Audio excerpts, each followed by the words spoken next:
MBC news के खास episode में आज मेरे साथ एक बहुजन यूट्यूबर कलाकार पूरे देश भर में अपनी आवाज़ का जादू बिखेर रही दीदी कृष्णा राही स्टूडियो में मौजूद हैं। आप सभी के बीच में उनका स्वागत करता हूं। दीदी, आपका हमारे एमबीसी न्यूज़ सोशल पर आपका बहुत बहुत स्वागत है। सभी को नमो बुद्धाय, जय भीम। मैं बौद्धाचार्य दीदी कृष्णा राही, खास करके एमबीसी न्यूज़ सोशल के चीफ दीपक पत्रकार जी को मेरी ओर से नमो बुद्धाय, जय भीम।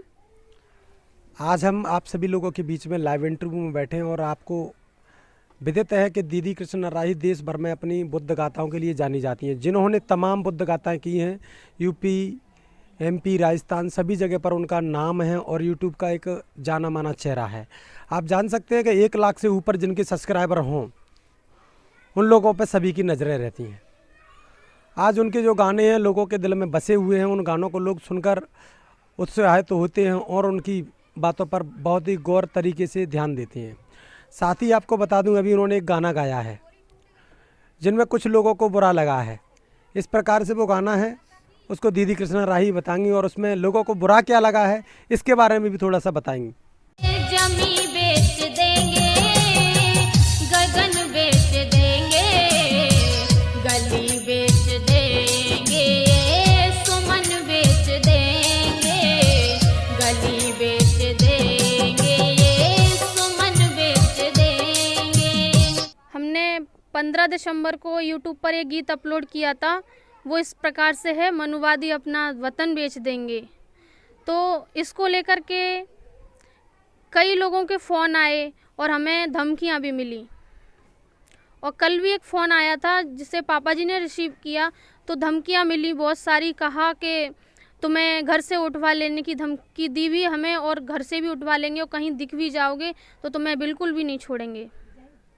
अच्छा, इसके पीछे उन लोगों को ऐसा क्या बुरा लगा है जिसके कारण वो इतनी धमकियां, या इससे पहले भी आपको इस प्रकार का कोई कॉल या ऐसी मैसेज मिले जिनके कारण आपकी जान माल को खतरा, या आपको कैसा महसूस हुआ उस समय से? इससे पहले भी मैंने हाथरस कांड पर एक गीत रिकॉर्डिंग किया था, वो बहन मनीषा को न्याय दिलाने के लिए।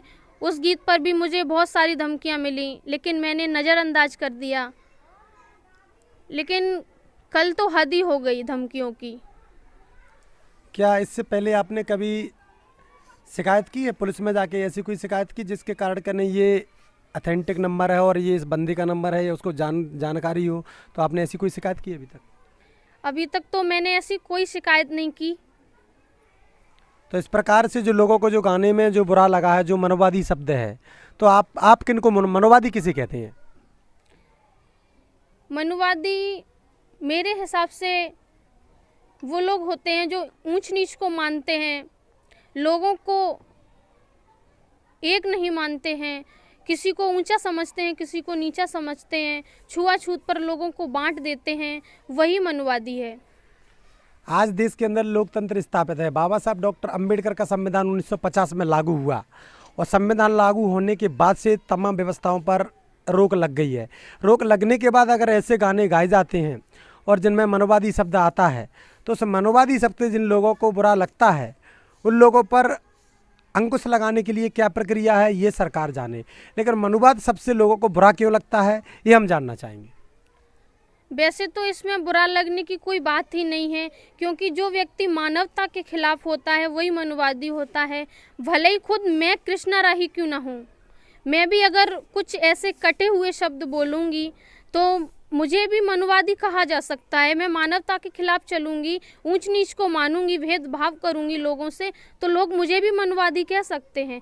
मनुवादी कोई किसी एक विशेष व्यक्ति को लेकर के मनुवादी नहीं कहा जा सकता। जो व्यक्ति मानवता के खिलाफ होता है उसे ही मनुवादी कहा जाता है। तो आज हमारे साथ एमबीसी न्यूज़ सोशल पर मौजूद हैं दीदी कृष्णा राही, जिन्होंने साफ बखान किया है कि जिस प्रकार से लोग मनुवाद की व्यवस्था को, यानी 1950 के पहली वाली जो व्यवस्था है उसमें अगर वो जातिवाद या ऊंच नीच की संवेदना लेकर इस प्रकार से अपने आप को वो इस तराजू पर तौलता है, वही मनुवादी कहा जाता है। तो साथ ही आज आप देख रहे थे एमबीसी न्यूज़, और एमबीसी न्यूज़ में आज इतना ही। आगे फिर मिलेंगे दीदी कृष्णा राही से। उन्हें अगर इस प्रकार की और भी धमकियाँ मिलती हैं तो शायद मैं मानता हूँ कि वो पुलिस में भी कंप्लेंट करेंगी। हाँ, हम लोग अगर इससे, ये तो हमें धमकी मिली है तो इसकी कंप्लेन हम करवाएंगे, लेकिन अगर कोई और धमकी भी मिली तो हम डरने वाले नहीं हैं, क्योंकि मैं दीदी कृष्णा राही ये संकल्प ले चुकी हूँ, जब तक मेरे अंदर सांस रहेगी, जब तक मेरा ये शरीर चलेगा, जब तक मैं मिशन के लिए कार्य करूँगी, मिशन के लिए अपना पूरा जीवन न्यौछावर करूँगी। तो यह थी दीदी कृष्णा राही, जिन्होंने साफ आपके बीच में साफ कर दिया है, वो डरने वाली नहीं है। ऐसी तमाम धमकियां उनके बीच में आती रहती हैं, इसको हम किसी भी स्थिति में निपटने के लिए तैयार हैं। आप देखते रहिए MBC न्यूज़। मैं हूं दीपक बौद्ध। आज इस एपिसोड का बहुत बहुत धन्यवाद दीदी कृष्णा राही का।